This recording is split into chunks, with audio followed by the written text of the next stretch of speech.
ایک حدیث مشکات میں موجود ہے، اس کو آپ نے دل پہ لکھ لینا ہے چونکہ معاملہ دل کا ہے۔ نبی پاک صلی اللہ تعالی علیہ وسلم نے فرمایا جس طرح بارش میں پڑے لوہے کو زنگ لگ جاتا ہے اس طرح دل کو زنگ لگ جاتا ہے۔ تو کہتا ہے میں بور ہو رہا ہوں پتہ نہیں کیا ہے اور زنگ لگ گیا دل کو۔ تو کہتا ہے جناب میں پتہ نہیں سارا کچھ ہے پر دل پریشان ہو بھئی اس کو زنگ لگ گیا ہے۔ ہم کہتے ہیں یار پتہ نہیں کیا بات ہے پریشانی ہو بھئی دل کو زنگ لگ گیا ہے۔ کریم فرمانے لگے جس طرح بارش میں پڑے لوہے کو زنگ لگ جاتا ہے اس طرح دلوں کو بھی زنگ لگ جاتا ہے۔ حضور دل کو زنگ لگ جائے تو کیا کریں؟ تو حضور فرمانے لگے ایک موت کو یاد کرو اور ایک قرآن پاک کی تلاوت کیا کرو، قرآن تمہیں زنگ سے شفا دے دے گا۔ حضرت مولا علی شیر خدا نے فرمایا تھا قرآن پاک کبھی پرانا نہیں ہوگا، جب بھی پڑھو گے نیا مزہ ہی آئے گا، نیا سرور ہی آئے گا، نئی کیف۔ بڑے بڑے کٹر کافر قرآن پاک سنتے تھے نا۔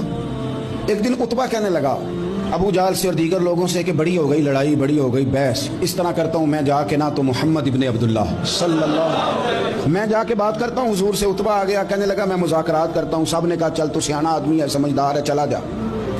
جا کے نہ تو وہی باتیں جو وہ ہمیشہ کرتے تھے۔ نبی کریم علیہ السلام سے کہنے لگا ہم سارے آپس میں ہیں، برادری ہے، قبیلہ ہے، ایک شہر ہے، پھر بھی لڑائیاں شروع ہو گئی ہیں۔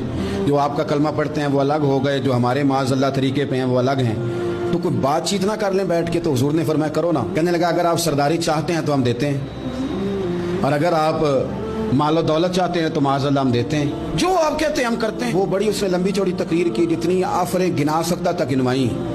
کریم خاموش رہے۔ جب اس کی بات پوری ہو گئی تو حضور فرمانے لگے میں بھی کچھ بولوں؟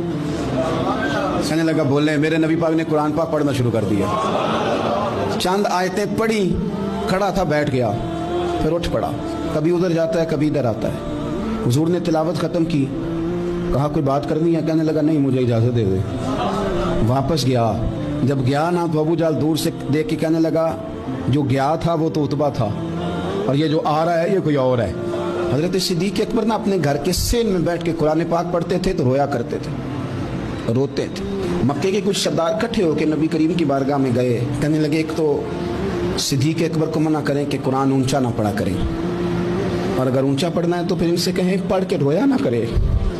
حضور نے فرمایا اپنے گھر میں بیٹھ کے پڑھتا ہے روتا ہے تمہیں کیا ہے؟ یا رسول اللہ یہ ابو بکر صدیق جب قرآن پاک کی تلاوت کر کے روتے ہیں نا تو ہماری بچیاں بھی رونے لگتی ہیں، ہماری عورتیں گھر کا کام کاج چھوڑ کے تو صدیق اکبر کے دروازے پہ کھڑی ہو کے روتی رہتی ہیں۔ حضور ان سے کہیں یہ قرآن سے جو شغف ہے ان کا، کہاں گئے مسلمان جو قرآن پڑھنے والے؟ میں کس طرح یہ بات بیان کروں کہ کچھ لوگوں نے رمضان میں بھی قرآن پاک ایک بھی ختم نہیں کیا، رمضان شریف میں بھی ایک قرآن پاک کی توفیق نہیں، لے گیا سارا کچھ ہماری خوش گپیاں۔